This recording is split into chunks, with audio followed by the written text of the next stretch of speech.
If you tremble with indignation at every injustice, then you are a comrade of mine. We cannot be sure of having something to live for unless we are willing to die for it. Be realistic. Demand the impossible. Let the world change you, and you can change the world. I am not a liberator. Liberators do not exist. The people liberate themselves. I know you are here to kill me. Shoot, coward. You are only going to kill a man. And then many things became very clear. We learned perfectly that the life of a single human being is worth millions of times more than all the property of the richest man on earth. Above all, always be capable of feeling deeply any injustice committed against anyone, anywhere in the world. I knew that when the great guiding spirit cleaves humanity into two antagonistic halves, I will be with the people. There is no other definition of socialism valid for us than that of the abolition of the exploitation of man by man. I will fight with all the weapons within my reach rather than let myself be nailed to a cross or whatever. A country that does not know how to read and write is easy to deceive. I now know, by an almost fatalistic conformity with the facts, that my destiny is to travel. One has to grow hard, but without ever losing tenderness. I finally felt myself lifted definitively away on the winds of adventure toward worlds I envisaged would be stranger than they were, into situations I imagined would be much more normal than they turned out to be. What do we leave behind when we cross each frontier?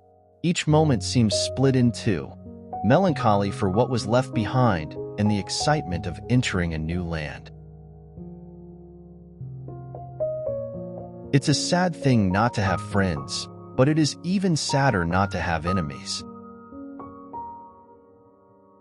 Man truly achieves his full human condition when he produces without being compelled by the physical necessity of selling himself as a commodity.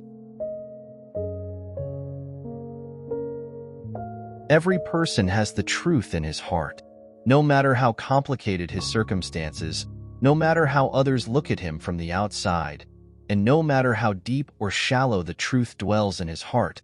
Once his heart is pieced with a crystal needle, the truth will gush forth like a geyser.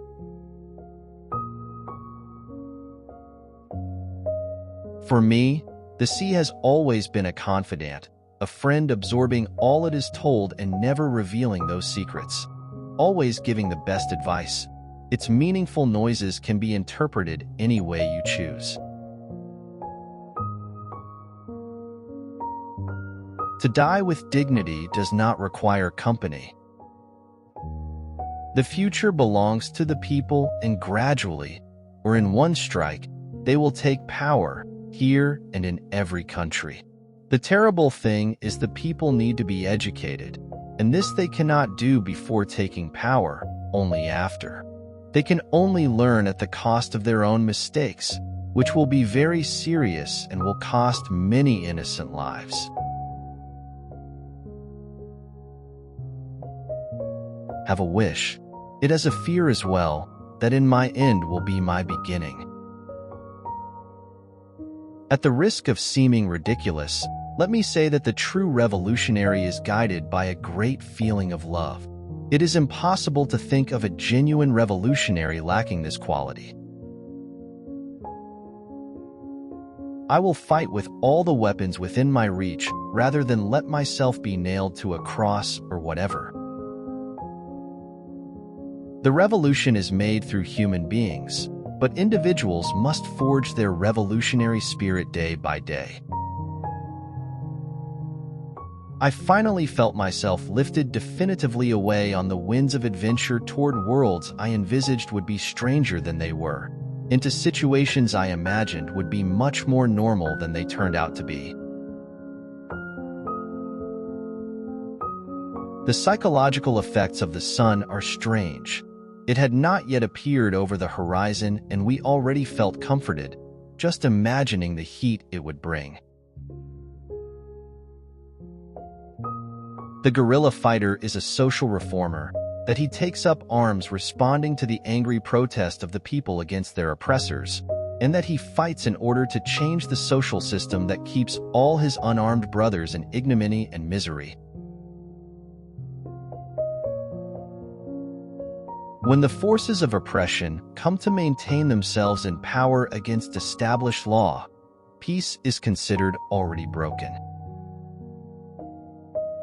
Whoever pretends that a technician, an architect, a doctor, an engineer, or any type of scientist should merely work with the instruments in his own specific field while his people starve to death or fall in battle, has in fact taken the side of the enemy.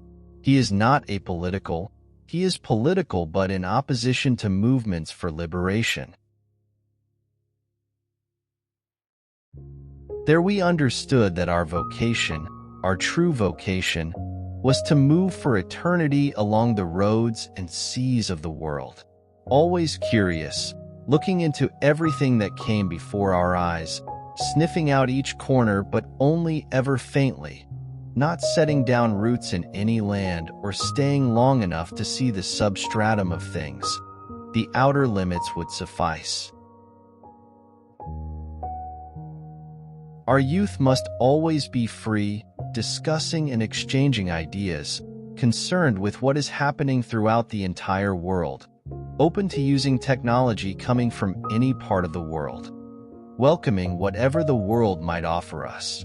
And you must always be sensitive to the struggle, the sufferings, and the hopes of oppressed peoples everywhere. This is how we will build our future.